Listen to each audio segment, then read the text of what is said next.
नमस्कार, उत्तराखंड समाचार में आपका स्वागत है। मैं हूं शैलेंद्र भंडारी। आइए नजर डालते हैं उत्तराखंड की तमाम बड़ी खबरों पर। उससे पहले यदि आपने अभी तक हमारे इस चैनल को सब्सक्राइब नहीं किया है तो अभी सब्सक्राइब कर लें और साथ ही इस वीडियो को लाइक और शेयर भी करें। आइए जानते हैं आज की पहली बड़ी खबर। केदारनाथ विधानसभा सीट पर उपचुनाव की तारीख का ऐलान हो गया है। चुनाव आयोग ने 20 नवंबर को मतदान और 23 नवंबर को मतगणना की घोषणा की है। 29 अक्टूबर से नामांकन प्रक्रिया शुरू होगी और 4 नवंबर तक नाम वापसी का समय दिया जाएगा। इस उपचुनाव में 90,540 मतदाता भाग लेंगे। 173 पोलिंग स्टेशन बनाए गए हैं, जिनमें से 7 पर पोलिंग पार्टियां 2 दिन पहले पहुंचेंगी। भाजपा और कांग्रेस दोनों ही पार्टियां चुनाव में जीत के लिए जोर शोर से तैयारियों में जुटी हुई हैं। मसूरी की घटना पर प्रतिक्रिया देते हुए मुख्यमंत्री पुष्कर सिंह धामी ने थूक जिहाद को देवभूमि उत्तराखंड में किसी भी हालत में बर्दाश्त न करने की बात कही है।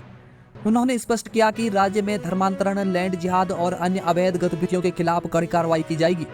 सीएम धामी ने प्रशासन को इस मुद्दे पर ठोस कदम उठाने और सभी प्रकार की अवैध गतिविधियों की जांच करने के निर्देश दिए हैं।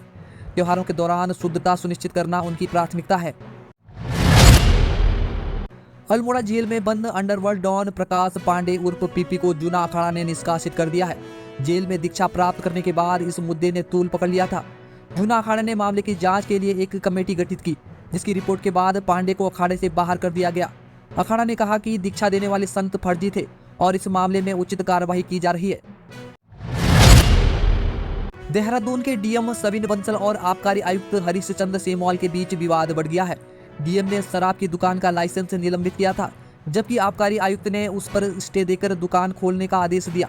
डीएम ने इस आदेश का विरोध करते हुए आबकारी आयुक्त से स्पष्टीकरण मांगा है। स्थानीय लोगों ने दुकान के बाहर खुले में शराब पीने की शिकायत की थी, जिसके बाद डीएम ने कार्रवाई की। आईटीडीए साइबर हमले से निपटने में नाकाम रही है, जबकि करोड़ों रुपए के साइबर सुरक्षा सॉफ्टवेयर और सॉल्यूशन खरीदे गए थे। पिछले 2 हफ्तों से आईटीडीए साइबर हमले का शिकार है, लेकिन अभी तक सभी वेबसाइट्स और मोबाइल ऐप सुचारू नहीं हो पाई है। सॉफ्टवेयर का उपयोग न होने के कारण इन हमलों से बचाव नहीं हो सका। कार्बेट टाइगर रिजर्व के विजरानी जोन को मानसून के बाद मंगलवार को फिर से पर्यटकों के लिए खोल दिया गया है। रामनगर के विधायक दीवान सिंह बिष्ट और रिजर्व के उपनिदेशक राहुल मिश्रा ने शुभारंभ किया और 30 जिप्सियों में सवार पर्यटकों को जंगल सफारी के लिए रवाना किया। पर्यटक इस दौरान रिजर्व की जैव विविधता और वन्य जीवों को देखने के लिए उत्साहित दिखे। विजरानी जोन की एडवांस बुकिंग अगले 1 महीने तक के लिए फुल है, जिससे पर्यटन कारोबारियों में भी खुशी है। अटल उत्कृष्ट विद्यालयों के संचालन को लेकर कैबिनेट में जल्द प्रस्ताव आने वाला है। इन स्कूलों को सीबीएसई या उत्तराखंड बोर्ड से चलाने के विकल्प पर चर्चा की जाएगी। प्रदेश में 2020 से हर ब्लॉक में 2 राजकीय विद्यालयों को अटल उत्कृष्ट विद्यालय के रूप में चयनित किया गया था, लेकिन विद्यालयों की सीबीएसई से संबद्धता और शिक्षकों की तैनाती को लेकर असमंजस की स्थिति बनी हुई है। अधिकांश स्कूलों ने उत्तराखंड बोर्ड से जुड़े रहने की मांग की है, जिससे छात्रों में असमंजस की स्थिति को जल्द खत्म करने की कोशिश की जा रही है। अतिवृष्टि से क्षतिग्रस्त गौरीकुंड केदारनाथ पैदल मार्ग के पुनर्निर्माण के लिए सरकार ने 18 करोड़ रुपए की मंजूरी दी है। इस राशि से मार्ग की सुरक्षा और 3 नए पुलों का निर्माण किया जाएगा। 31 जुलाई की बारिश के बाद पैदल मार्ग पर 28 जगह वॉश आउट हो गया था, जिसे अब गेविन वॉल और त्रिस्तरीय सुरक्षा दीवारों से स्थिर किया जाएगा। लोक निर्माण विभाग ने मंदाकिनी नदी के किनारे बाईपास मार्ग के निर्माण की शुरुआत की है, जिससे यात्रियों की सुरक्षा सुनिश्चित की जा सके। उपनल कर्मचारियों के मामले में सुप्रीम कोर्ट ने उत्तराखंड सरकार की स्पेशल लीव पिटीशन को खारिज कर दिया है। राज्य के 25,000 कर्मचारियों के लिए 2018 में हाई कोर्ट ने नियमावली बनाने के आदेश दिए थे, जिसमें समान काम के लिए समान मानदेय की बात कही गई थी। सरकार ने इस फैसले के खिलाफ सुप्रीम कोर्ट में अपील की थी, जिसे अब खारिज कर दिया गया है। इससे सरकार पर कर्मचारियों के लिए नए नियम बनाने के दबाव बढ़ गए हैं। चिकित्सा निदेशालय के वरिष्ठ सहायक मुकेश कोटियाल को विजिलेंस की टीम ने 6,000 रुपए की रिश्वत लेते हुए रंगे हाथों गिरफ्तार किया। शिकायतकर्ता ने बताया कि चिकित्सा प्रतिपूर्ति के भुगतान के लिए मुकेश कोटियाल ने 8,500 रुपए की रिश्वत मांगी थी। इसमें से 2,500 रुपए पहले ही दिए जा चुके हैं। ट्रैप टीम द्वारा बचे हुए 6,000 रुपए लेते वक्त आरोपी को गिरफ्तार किया गया। विजिलेंस की इस कार्रवाई से भ्रष्टाचार के खिलाफ सख्ती का संदेश गया है। हरिद्वार से ऋषिकेश की ओर जा रही परिवहन निगम की बस ने त्रिवेणी घाट चौक पर खड़ी 3 टैक्सियों को टक्कर मार दी। बस में 52 यात्री सवार थे, लेकिन सौभाग्य से किसी को चोट नहीं आई, क्योंकि खड़ी टैक्सियां खाली थी। बस की तेज गति के कारण ड्राइवर नियंत्रण खो बैठा, जिससे यह हादसा हुआ। पुलिस ने बस चालक को हिरासत में ले लिया है। और घटना की जांच जारी है। आवास विभाग जल्द ही प्रधानमंत्री आवास योजना 2.0 के तहत उत्तराखंड के गरीबों के लिए घरों की आवश्यकता का सर्वे करेगा। यह निर्देश आवास मंत्री प्रेमचंद अग्रवाल ने दिए हैं। समीक्षा बैठक में बताया गया कि राज्य में 36 परियोजनाओं पर काम जारी है, जिसमें से 12,144 घर बन चुके हैं और 11,962 निर्माणाधीन हैं। साथ ही 20 अन्य परियोजनाओं के तहत 15,960 मकान स्वीकृत किए गए हैं, जिनमें से 14,248 मकान बन रहे हैं। मंत्री ने सभी अधूरे मकानों को इस वर्ष के अंत तक पूरा करने के निर्देश जारी किए हैं। उत्तराखंड के सहकारी बैंकों में 735 खाली पदों पर जल्द भर्ती प्रक्रिया शुरू होगी। सहकारिता मंत्री डॉक्टर धन सिंह रावत ने विभागीय अधिकारियों को निर्देश दिए हैं। सहकारी बैंकों में कुल 2033 पद हैं, जिनमें से 1498 पद भरे हुए हैं और 735 खाली है। भर्ती के लिए बैंकिंग कार्मिक चयन संस्थान के माध्यम से प्रक्रिया पूरी की जाएगी। इसके साथ ही सहकारी समितियों के विस्तार और भूमि रजिस्ट्री पर भी चर्चा हुई। मंत्री ने कुछ सहकारी समितियों में चल रही एसआईटी जांच की प्रगति की जानकारी भी ली। भारतीय वायुसेना और उत्तराखंड युद्ध स्मारक के संयुक्त तत्वाधान में आयोजित वायुवीर कार रैली देहरादून पहुंची। राज्यपाल लेफ्टिनेंट जनरल गुरमीत सिंह ने शहीदों को श्रद्धांजलि अर्पित की। यह रैली सियाचिन लेह श्रीनगर होते हुए 7,000 किलोमीटर की यात्रा कर रही है। रैली का उद्देश्य देश के युवाओं को वायुसेना की उपलब्धियों और सशस्त्र बलों के प्रति जागरूक करना है। विंग कमांडर विजय प्रकाश भट्ट के नेतृत्व में यह कार रैली हिमालयी क्षेत्र से गुजरते हुए तवांग में समाप्त होगी। हल्द्वानी में मुख्यमंत्री पुष्कर सिंह धामी के दौरे के दौरान यूथ कांग्रेस ने काले गुब्बारे दिखाकर विरोध करने का प्रयास किया।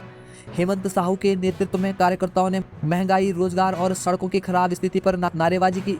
पुलिस ने समय रहते सभी प्रदर्शनकारियों को हिरासत में ले लिया, जिससे मुख्यमंत्री को काले गुब्बारे नहीं दिखाई जा सके।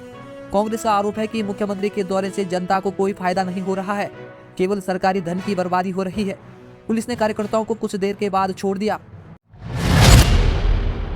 उत्तराखंड हाईकोर्ट ने बड़कोट की पानी की समस्या को लेकर दायर जनहित याचिका पर पेयजल निगम से 3 सप्ताह के भीतर जवाब प्रस्तुत करने के निर्देश दिए हैं। क्षेत्र में जल संकट के चलते ग्रामीण टैंकरों पर निर्भर है। याचिकाकर्ता ने तिलाड़ी से पंपिंग योजना शुरू करने की मांग की है। अदालत ने पेयजल निगम के निदेशक को जवाब न देने पर व्यक्तिगत रूप से उपस्थित होने के निर्देश दिए हैं। इससे पहले भी कोर्ट ने राज्य सरकार और पेयजल निगम को इस मामले में विस्तृत शपथ पत्र दाखिल करने को कहा था।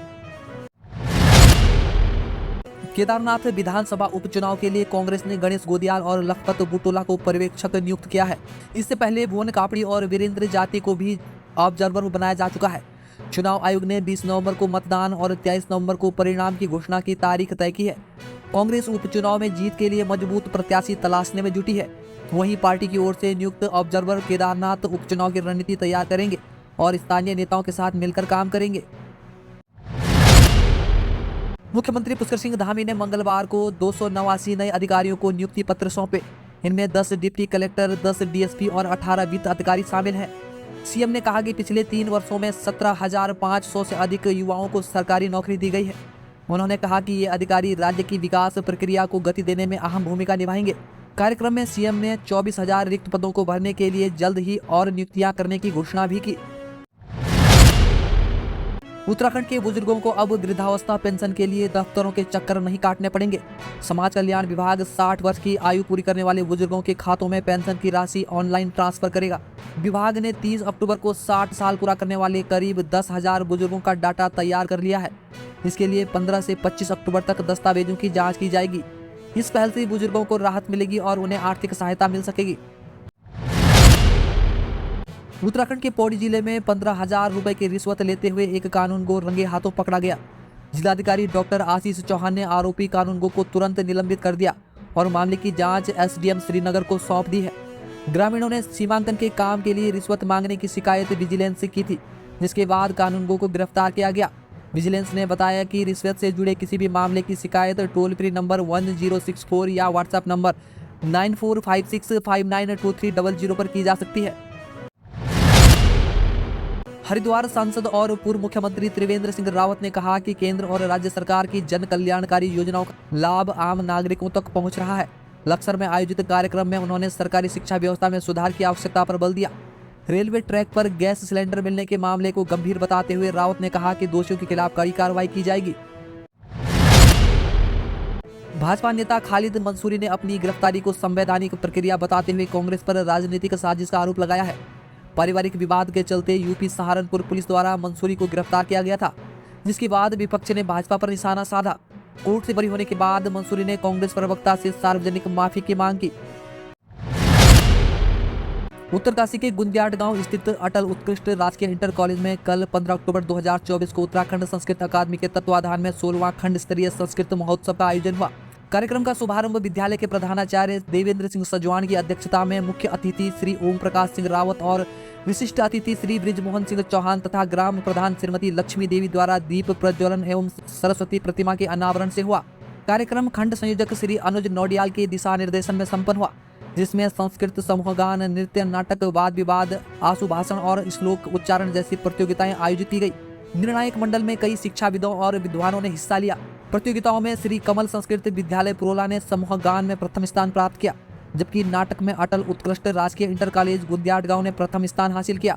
वहीं आशु भाषण में कन्हैया डिमरी ने बाजी मारी।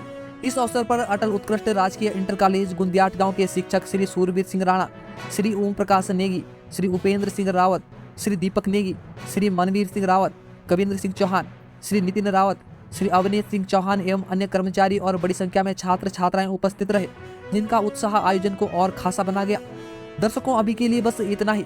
उत्तराखंड की हर छोटी बड़ी खबरों के साथ साथ सरकारी नौकरियों एवं सरकारी योजनाओं की अपडेट्स सबसे पहले पाने के लिए जुड़े रहें हमारे साथ, क्योंकि यहाँ मिलती है सबसे तेज और विश्वसनीय खबरें। नमस्कार।